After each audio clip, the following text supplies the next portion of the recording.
Hi everyone, we're Team B6 and this is our capstone video. Our project was called LivePin.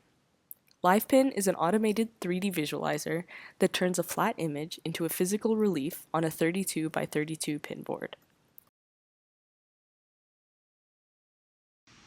Here's an overview of our system. The process starts with a depth camera where we capture an image and the depth camera captures depth data on the image. That image is then sent to a Raspberry Pi where we run a computer vision algorithm that extracts depth data from the image and converts it into a depth map.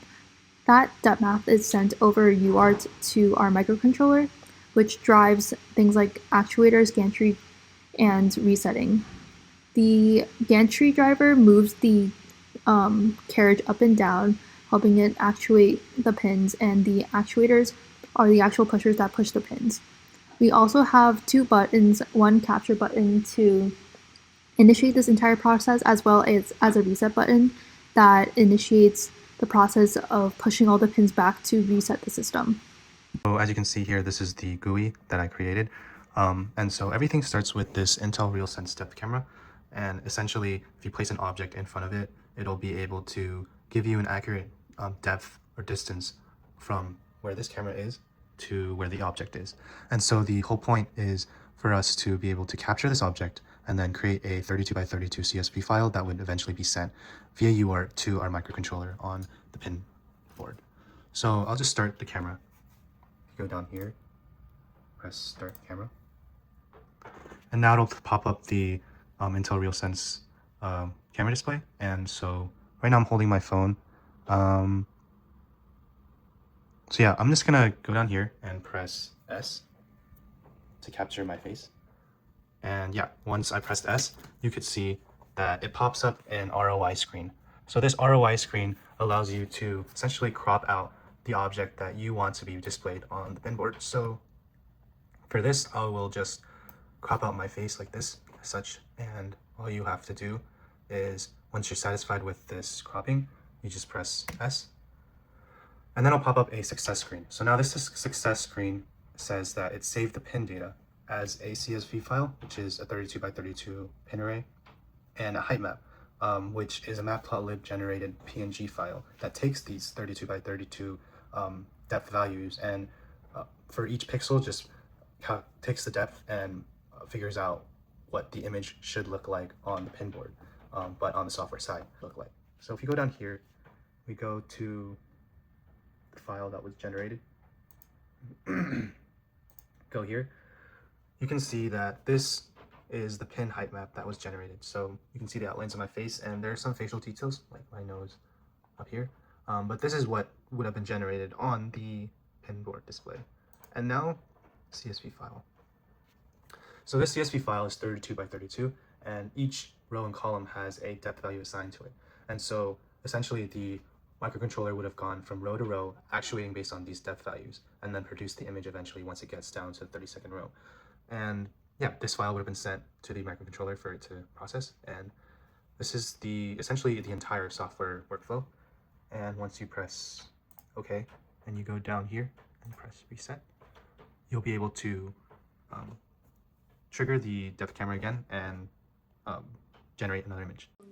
Now moving on to the design of the prototype. We had three main subassemblies. The pin board, which consisted of 1024 cut dowels, the end caps made out of acrylic, and the two acrylic sheets for mounting, along with the spacers and the reset mechanism. Then we have our gantry and frame. Our gantry was a belted system with a 3-to-1 gearbox on NEMA stepper motors. This gantry rode along a linear rod with linear ball bearings, and was the main way that this carriage traveled up and down in the Z-axis. Finally, we have the carriage, which was the housing of all the servos and rack and pinions. There are 32 servos, 32 racks, and 32 pinions within the carriage housing. A rack and pinion is a simple machine that converts rotational motion into linear motion using a gear and a rack. And like any new prototype, we went through several design iterations on almost all the subassemblies.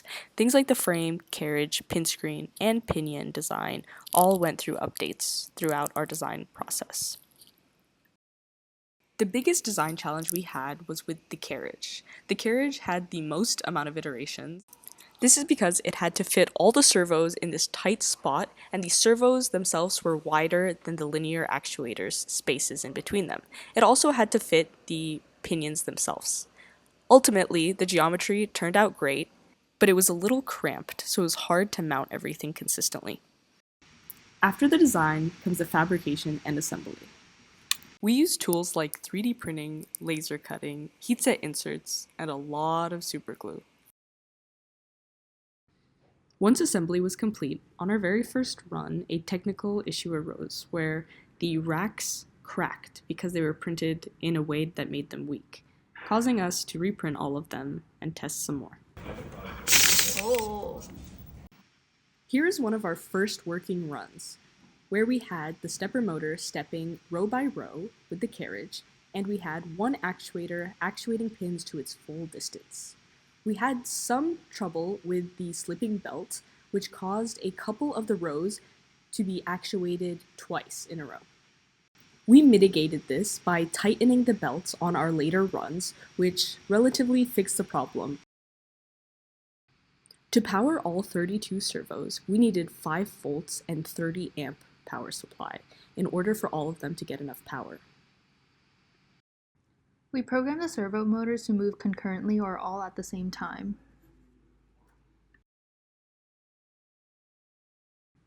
Servo motors move based on something called a pulse width module, which tells the servo motor what position it should rotate to.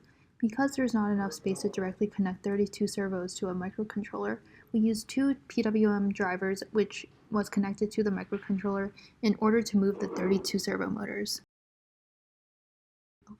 Gantry movement to move the carriage up and down is powered by a stepper motor, which powers a pulley system.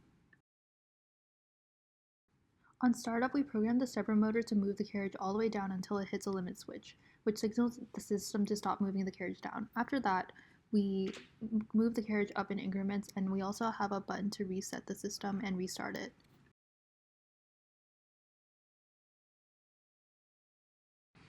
Here is our final demo. It begins by retracting the reset, because it was already reset, to make room for the pins to be pushed out.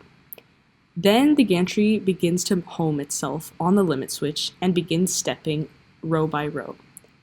You can see that more and more pins will be pushed up towards the center, meaning that it's recognizing that there's more detail and more depths towards the middle of the image that we are feeding LivePin.